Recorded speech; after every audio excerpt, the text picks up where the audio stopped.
આપ સૌ જાણો છો એ પ્રમાણે અત્યંત ભારે હૃદયે અમારા પ્રિય સાથીદાર શ્રી વિજયભાઈ રૂપાણી જે આ વિમાન દુર્ઘટનાના ભોગ બન્યા છે એમની ડીએનએની મેચિંગ મળી જવાને કારણે હવે આગામી વ્યવસ્થાઓ અંગે આપ સૌની સાથે વાત કરીએ છીએ.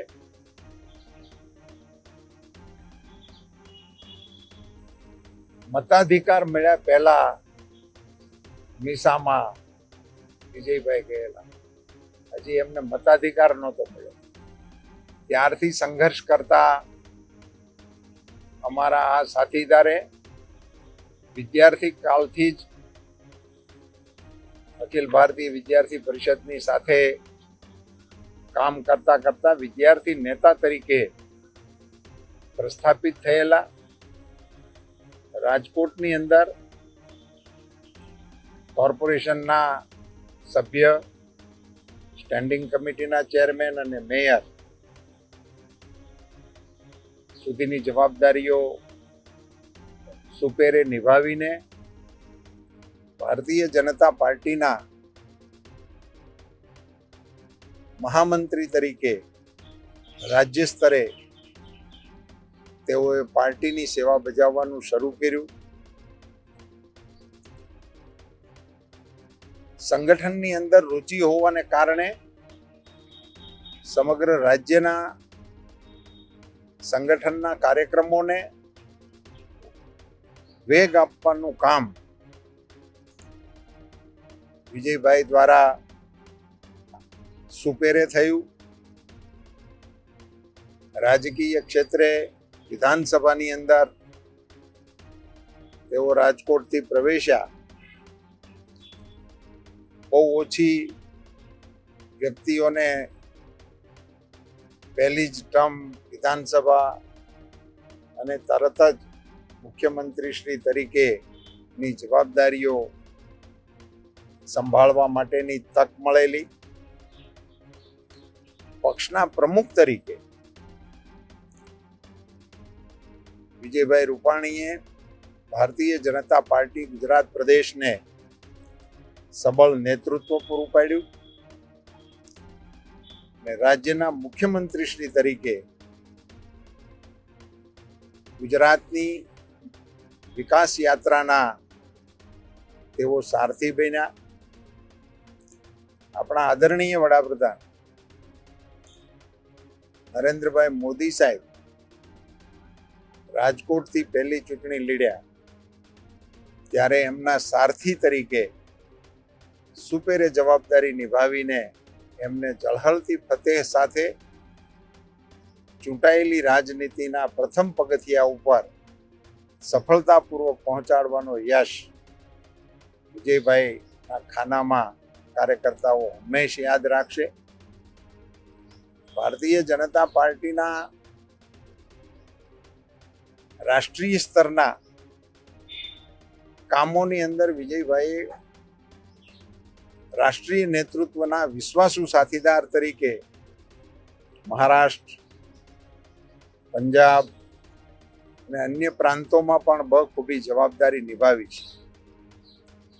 છેલ્લી ઘડી સુધી આ ફ્લાઇટમાં બેસતા પહેલા સુધી એ પંજાબની અંદરની ચૂંટણી પ્રક્રિયાઓની અંદર વ્યસ્ત હતા.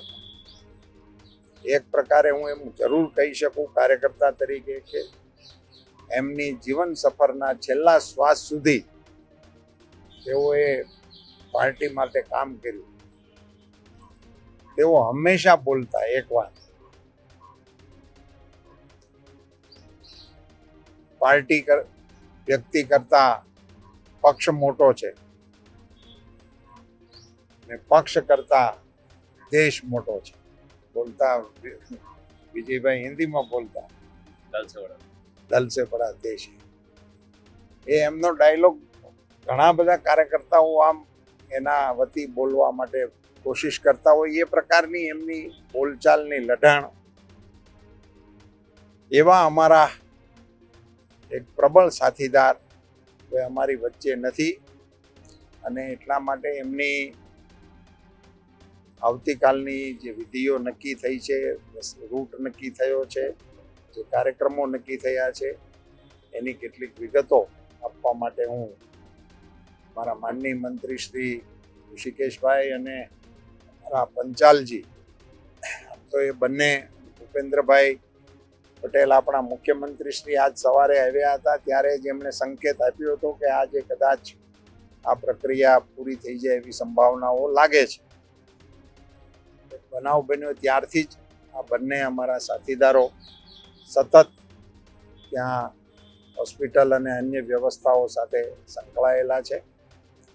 તેઓ આપણને વિગતવાર કાર્યક્રમ આપે એવી હું ઋષિકેશભાઈને વિનંતી કરું. તારીખ 12મીના રોજ બનેલી દુર્ઘટના, અને એવી કમનસીબ દુર્ઘટના અમદાવાદ ખાતે બીજી વખતે બની,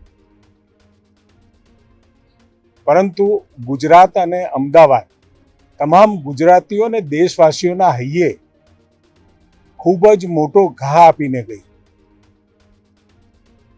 પરંતુ જે રીતે ગુજરાતના સેવાભાવી સમાજલક્ષી સંગઠનો, પોલીસ, આરોગ્ય કર્મીઓ, સફાઈ કર્મીઓ, પેરામિલિટરી ફોર્સ, તમામ લોકોએ અને સાથે સામાજિક સંગઠનોએ પણ તરત જ વિધિન ફ્યુ મિનિટ્સની અંદર જે રીતે સેવા કાર્ય ઉપાડી લીધું અને આ બચાવ અને રાહતની કામગીરીમાં જોડાઈ ગયા, ખૂબ ઝડપથી આપણે પરિસ્થિતિ થાળે પાડી શક્યા છીએ.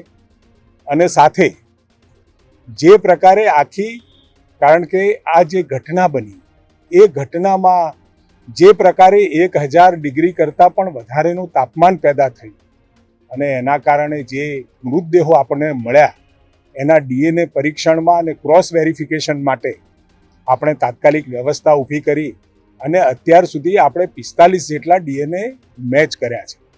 પરંતુ કમભાગ્યે લગભગ 274ની આસપાસના લોકોના આ મરણનો આંકડો આપણા માટે ખૂબ જ હૃદય વિદારક છે.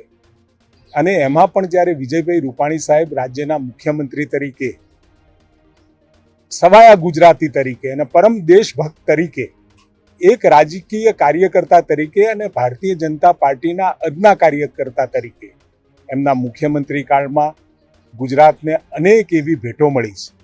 અને સાથે પાર્ટીના પ્રમુખ તરીકે પણ સંગઠનને એમને મજબૂતનું કામ કરવાનું કામ કર્યું છે. આજે બપોરે જ એમના DNA મેચિંગ એટલે ક્રોસ વેરિફિકેશનમાં નક્કી થયું કે આ સદર દિવંગત જે પાર્થિવ શરીર છે એ આદરણીય વિજયભાઈ રૂપાણી સાહેબનું છે.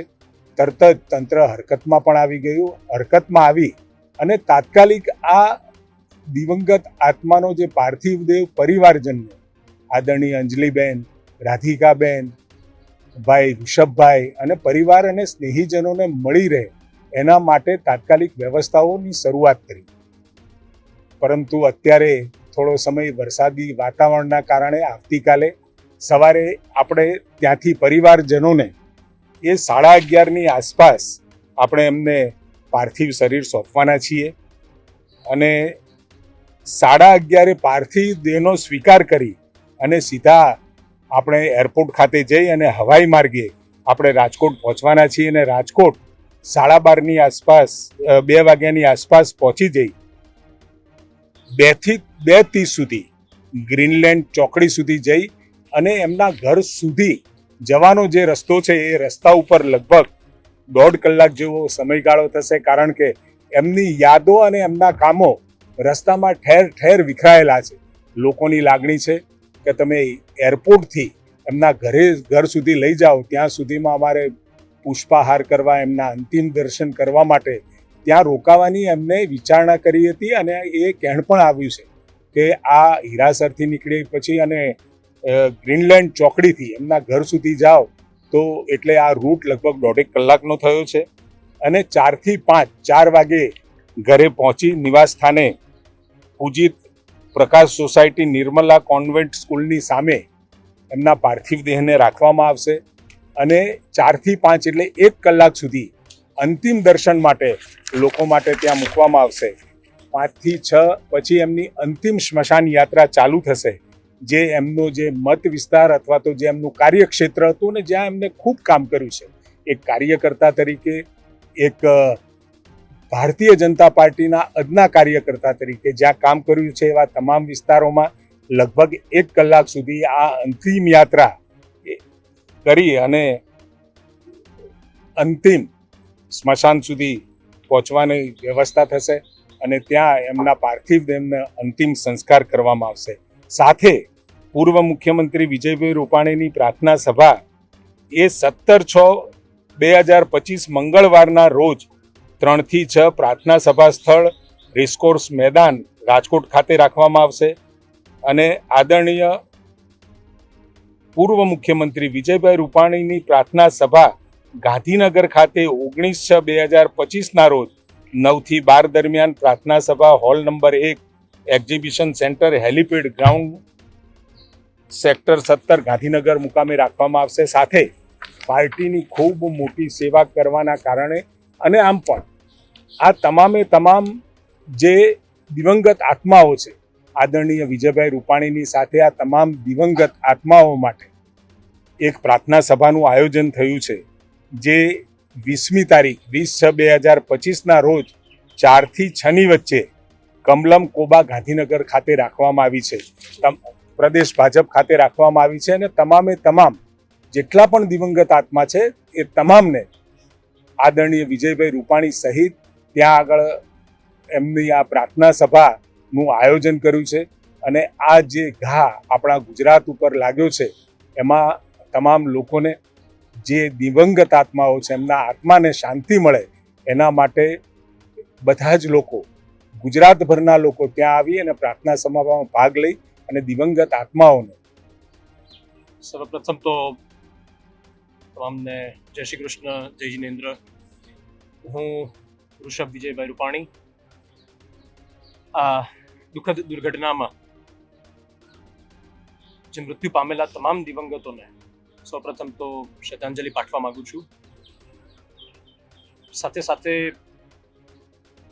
પ્રધાનમંત્રી શ્રી નરેન્દ્રભાઈ મોદી, કેન્દ્રીય ગૃહમંત્રી શ્રી અમિતભાઈ શાહ, મુખ્યમંત્રી શ્રી ભૂપેન્દ્રભાઈ પટેલ, ગૃહમંત્રી હર્ષભાઈ તથા ભાજપ પ્રદેશ પ્રમુખ શ્રી CR પાટીલ, તમામનો આભાર માનું છું. આખી પ્રક્રિયા વ્યવસ્થાપન સુદૃઢ નિશ્ચય સાથે અને ત્વરિત જે આખું ગોઠવવામાં આવ્યું એના બદલ અમે બધા એમના આભારી છીએ. એની સાથે સાથે આરોગ્ય સ્ટાફ, સફાઈ કર્મચારીઓ, પોલીસ સ્ટાફ, સિવિલ સ્ટાફ, રાષ્ટ્રીય સ્વયંસેવક સંઘના સ્વયંસેવકો,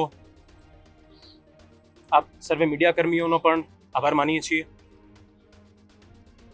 અને સમગ્ર રૂપાણી પરિવાર તરફથી અમે બધા અહીં હાજર અમારા ભાજપા પરિવારના તમામ નેતાઓ, અમારા તમામ વડીલો કે જે સદા અહીં હૂંફ માટે અમારી સાથે સતત 3-4 દિવસથી હાજર છે, એમનો આભાર માનીએ છીએ.